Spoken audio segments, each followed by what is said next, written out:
Di video kali ini gue akan menjelaskan ya 5 level manusia di game kapitalisme. Level 1 ya, level 1 ini level yang paling bawah, yaitu pekerja.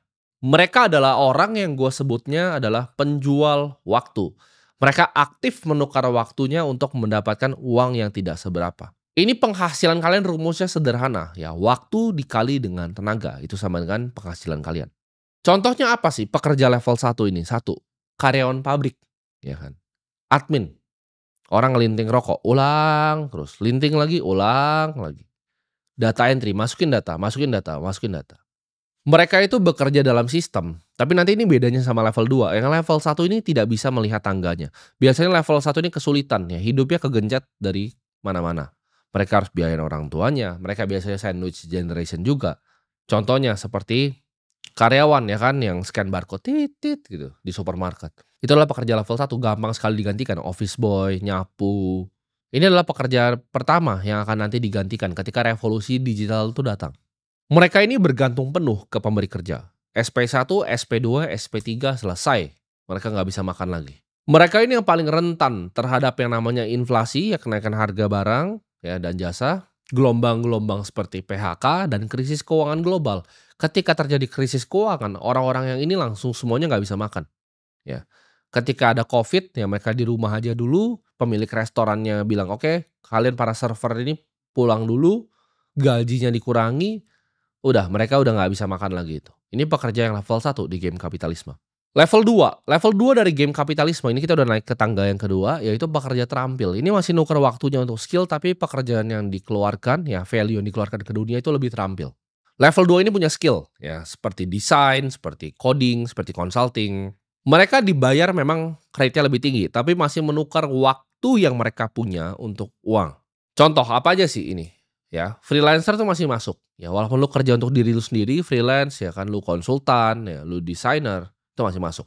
Mereka ini bisa melihat yang namanya tangga korporat. Mereka bisa melihat yang namanya tangga kapitalisme ke depan, ya. Kalau yang level 1 ini mereka jadi office boy, mereka ngelinting rokok dari umur 20 sampai 60 akan ngelinting rokok, matinya ngelinting rokok. Sedangkan pekerja terampil ini mereka bisa ada ladder-nya ya. Ketika mereka jadi teller, mereka bisa naik ke atas jadi manajer.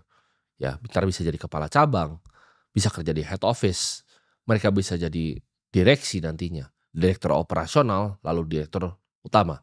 Ini mereka bisa lihat tangganya, ya. Ketika consulting lagi masih intern, ya kan, awal-awal mulai, lalu bisa naik nanti jadi senior partner, jadi general partner. Ini mereka ada tangganya untuk naik. Dan ini beragam, ada yang income dari 10 juta per bulan.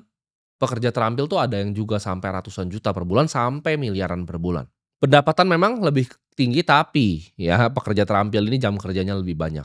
Mereka itu masih bergantung penuh ke kliennya atau para pemberi kerja. Nah ini saran gua untuk para pekerja terampil. Kalau kalian mau jadi pekerja terampil, itu carilah memang yang paling besar dibayarnya sama market. Yang paling dihargai sama market, dikasih value paling tinggi sama dunia ini. Gue selalu advokat, kalau gue punya teman nanya, oke, saya mau jadi pekerja terampil apa?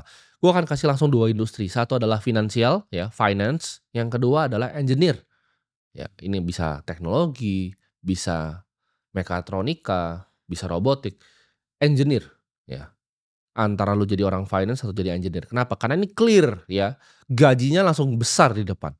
Engineer itu akan sangat berguna, ya, ketika dunia ini akan transisi dari energi lama ke energi yang terbarukan, energi baru. Ini banyak sekali ya, seperti geothermal, seperti solar. Solar tuh akan pakai engineer banyak sekali. Pasti akan dipakai, pasti ada kegunaannya di bumi ini. Sedangkan finance, kalau lu bisa masuk ke dalam namanya high finance, itu besar sekali uangnya. Pekerjaannya, gue sebut di venture capital, di private equity, apalagi di hedge fund, itu besar sekali uangnya. Kalau lu intern, ya, lu jangan bayangin seperti di sini. Ya kan? Lu misalnya intern di perusahaan internasional di Indonesia, gajinya mungkin paling tinggi itu 7,5 juta. Kalian tahu gaji tahunannya kalau kalian intern di hedge fund seperti Jane Street? Jawaban $250.000. Itu starting salary-nya. Gaji awalnya tuh 4 miliar setahun. Itu intern, itu level apa, jongos itu yang disuruh ambil minum. Jadi kalian harus pilih ya, industrinya itu yang benar. Jawabannya adalah finance dan juga engineering. Kalau mau jadi pekerja terampil, gue nggak rekomen ambil yang lain karena yang lain sampah menurut gue. Level 3 ya, level 3 dari game kapitalisme ini udah mulai di tengah nih, kalau kita piramid ya kan, piramid manusia ini dari yang di tengah. Level 3 itu adalah pengusaha, ini mereka adalah orang-orang yang membangun sistem. Mereka ini adalah level di mana manusia mulai bangun mesin untuk mencetak uang. Mereka mulai mengerti yang namanya leverage, bagaimana cara menggunakan karyawan, bagaimana caranya menggunakan yang namanya capital, uang, permodalan. Mereka mulai ngerti yang namanya capital structure, uang ini di kemana aja. Mereka mulai mengerti ya produk dan jasa ini mulai mungkin skill-nya udah variatif ya. Mereka nggak cuma ngerti produk dan jasa yang mereka kasih, mereka harus ngerti gimana cara marketingnya, mereka harus ngerti gimana cara menjual salesnya, mereka harus ngerti operasionalnya seperti apa, mereka harus ngerti cara pencatatan finance seperti apa, mereka harus mengerti IT itu seperti apa untuk mensistemkan semuanya. Mereka harus mengerti juga bagaimana caranya HR, mereka harus ngerti cara recruiting orang-orang talent terbaik, cara memiliki orang dengan talent kelas A di perusahaannya seperti apa. Ini mulai mereka mengerti semuanya. Tapi balik lagi, ini ada levelnya. Kayak pekerja terampil, ada yang 7,5 juta, ada yang 1 miliar sebulan.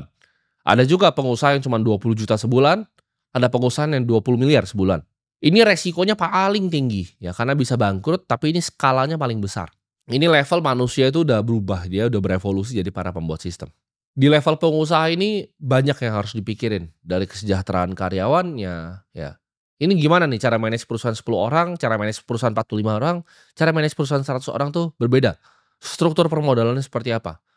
Dan ini levelnya banyak ya. Ketika lu jadi pengusaha ya, lu mulai mengerti tadi yang gue sebut antara leverage waktu orang, lu udah nggak tukar nih waktunya untuk uang lagi, dan lu leverage capital lu sendiri, capital yang di-generate dari bisnisnya, dan bahkan juga capital orang ya. Capital orang ini siapa? Ini gua akan masuk ke level keempat. Level keempat dari tangga kapitalisme ya, piramid lah gue sebut ya. Piramid kapitalisme ini level 4 adalah investor. Mereka bukan pembangun sistem lagi, mereka sudah naik kelas, mereka adalah pemilik dari sistem. Investor tuh nggak bekerja, dia nggak datang ke kantor ya. Investor itu bukan datang untuk mempekerjakan sistemnya, tapi memiliki sistemnya, dia beli sistemnya. Mereka udah mendapatkan pendapatan pasif dari kepemilikan bisnis. Mereka sudah tidak bekerja. Mereka mulai bermain di game modal, ya.